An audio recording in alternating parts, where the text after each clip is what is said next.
Hey guys, so listen, this is getting ready to be a quick one. When I say quick, I'm not going to do any talking just for right now. So I'm going to need y'all to like and share. Like, share, subscribe, and comment. Because your girl is getting ready to show you how I make my creamy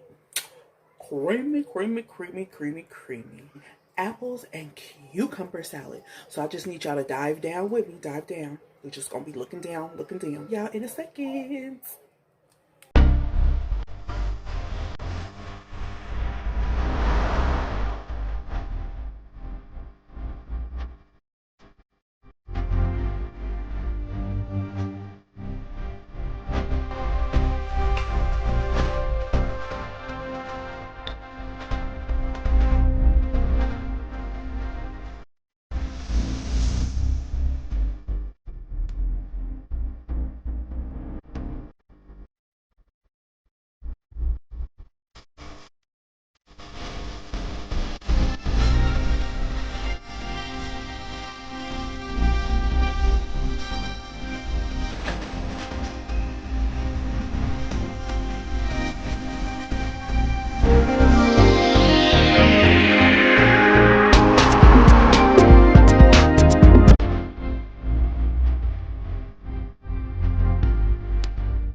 So what you guys just, I had to come outside and talk because kids are starting to move around and be all in the way. So what you guys just witnessed me make, it smells so delicious. Like I think I'm about to stick with this mess. I think I'm about to stick with this. Wait, where's my, okay. So, when I say it smells so refreshing and good, the cucumbers, the apple, I use Fuji apple. I'm going to list all that stuff in there, but it's so simple, so quick. I shook it up, put it in that bowl, put it in the refrigerator, let it sit for probably like for 30 minutes while I get on the internet, look up what I need to look up for my business. Like when I say I am working, y'all, I am working. And to me, it's feel like I'm not really what you call working because I'm not ordering, and I'm not ordering yet because I have not moved yet. So when I say it's getting in place, it's getting in place, y'all. So stay tuned. See you later. Bye-bye.